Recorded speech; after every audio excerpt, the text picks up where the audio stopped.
Un éléphant au cœur d'or, c'est un conte indien. Jadis vivait dans la forêt himalayenne un éléphant blanc aux longues et magnifiques défenses. Il était très avisé et avait une longue expérience, mais aucune circonstance, si désagréable fût-elle, n'avait pu entamer sa bienveillance et la bonté de son cœur. Ce sage éléphant avait observé que, toujours, le mal engendre le mal, et c'est pourquoi il se conduisait toujours bien avec toutes les créatures vivantes. Tous les animaux l'aimaient, et si on leur faisait quelque tort, il venait demander son aide à l'éléphant, qui y mettait bon ordre. Auparavant, l'éléphant blanc avait été le chef de tous les troupeaux d'éléphants de l'Himalaya, mais comme dans cette multitude régnaient la méchanceté, l'irritabilité et la haine, il les avait abandonnés et menait dorénavant une vie solitaire qu'il passait à réfléchir et à méditer. Il conseillait et aidait quiconque avait besoin de lui, et on l'appelait le bon roi des éléphants. Il arriva qu'un jour un homme se perdit dans la forêt himalayenne, dans l'enchevêtrement des arbustes, des buissons, des ronces et de toutes les plantes. Il perdit sa direction et, affolé, se mit à courir çà et là, se perdit, tourna en rond, se tordit les mains et, poussant de lamentables gémissements, appela au secours. Mais il n'y avait pas d'homme aux alentours. L'éléphant blanc entendit les gémissements désespérés de l'homme et se porta à son secours. Il avança et tendit sa trompe vers l'homme. Celui-ci, effrayé, recula. L'éléphant s'arrêta et, quand il vit cela, l'homme s'arrêta aussi. Mais quand l'éléphant s'approcha encore, l'homme recula de nouveau. Ce manège se produisit plusieurs fois, mais enfin l'homme pensa: cet éléphant blanc s'arrête chaque fois que je me sauve, donc il ne me veut pas de mal. Et il resta immobile. L'éléphant blanc, au bon cœur, s'approcha et lui demanda: pourquoi cries-tu et te plains-tu ainsi, ô homme?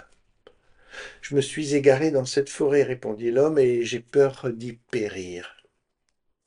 Cesse d'avoir peur, lui répondit doucement l'éléphant blanc. Je vais te remettre sur la route par où tu es venu, et tu retrouveras les tiens. Il le prit avec de grandes précautions dans sa trompe, le déposa sur son échine et se mit en marche. Mais l'homme en question était un être mauvais et sournois, et il se dit: voilà une belle histoire à raconter à mes amis et connaissances. Il observa les alentours avec grande attention pour se souvenir de tous les accidents du terrain. Les montagnes, les collines, les marécages, les cours d'eau, les gros arbres sur la route que suivit l'éléphant pour sortir de la forêt. Quand ils atteignirent la grande route, l'éléphant déposa l'homme à terre et lui dit: te voilà sur ta route, ô homme, elle te mènera directement à Bénarès. Va en paix, mais je te demande une chose. Ne raconte à personne ce qui t'est arrivé et l'aide que je t'ai apportée, quelles que soient les questions que l'on te posera. Cet homme de peu de foi retourna à Bénarès et tout de suite se précipita chez les artisans qui fabriquaient des objets en ivoire d'éléphant.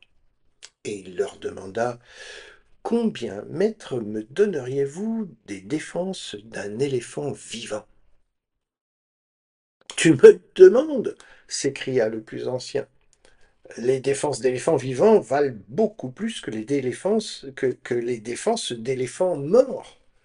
Apporte-les et nous te paierons royalement. Je vous les apporterai, répondit cet homme sans foi. Il se munit d'une scie et retourna dans la forêt himalayenne, là où vivait le bon roi des éléphants. Quand il le vit arriver, l'éléphant blanc lui demanda: Pourquoi es-tu revenu ô homme? Qu'est-ce qui t'amène? La misère, éléphant blanc, lui répondit l'imposteur. Je n'ai pas de quoi manger. Donne-moi une de tes défenses. Je la vendrai à Bénarès et cela me permettra de vivre. La stupéfaction de l'éléphant blanc fut extrême en entendant cette audacieuse demande. Après un instant de réflexion, il répondit toutefois: Bon, je te donne une de mes défenses. As-tu un outil pour la couper? J'ai apporté une scie, répondit bien vite l'infâme personnage. Alors, l'éléphant se coucha et se laissa couper une défense. Mais l'homme reprit: Mon cher éléphant, une défense ne va pas sans l'autre. Laisse-moi te couper aussi l'autre. Comme cela, je ne serai pas obligé de revenir quand j'aurai dépensé l'argent de la première. L'aplomb de cet homme porta à son comble l'étonnement de l'éléphant blanc, mais il permit pourtant à l'homme de lui couper sa deuxième défense. Ensuite, il lui dit d'un ton sévère: Ne penses-tu pas que je tenais à mes défenses et qu'elles me manqueront? Mais si tu penses que vraiment elles te rendront service, emporte-les et vends-les. Ce répugnant personnage emporta les défenses sans le moindre mot de remerciement et les vendit à un très bon prix aux artisans. Mais il eut bien vite dilapidé l'argent. Alors il retourna dans la forêt himalayenne pour trouver l'éléphant au bon cœur et lui dit: Éléphant blanc, j'ai vendu tes défenses, mais l'argent s'est envolé. Me voilà de nouveau dans la misère, mourant de faim.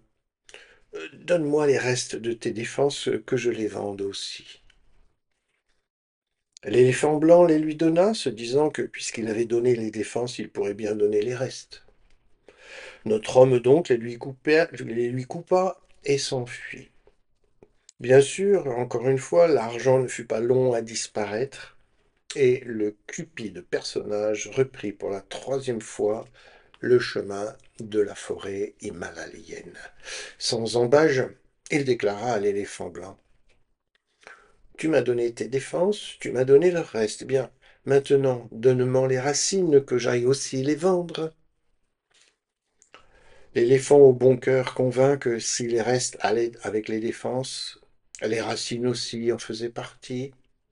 Il se coucha afin de permettre à son infâme interlocuteur de s'emparer des racines de ses défenses. L'homme saisit la tête de l'éléphant et creusa à la place où auparavant il portait ses magnifiques défenses, jusqu'à ce qu'il eût extrait les deux racines. Il les prit et, sans un mot, s'éloigna tout heureux à l'idée de la bonne somme qu'il allait en tirer. L'éléphant blanc, terriblement offensé d'un tel manque d'égard, le regarda partir, le cœur lourd. Et il pensa: J'ai malgré tout bien agi en lui accordant tout ce qu'il me demandait. Car toute expérience comporte ses suites inéluctables, et chaque cause est suivie de ses conséquences particulières.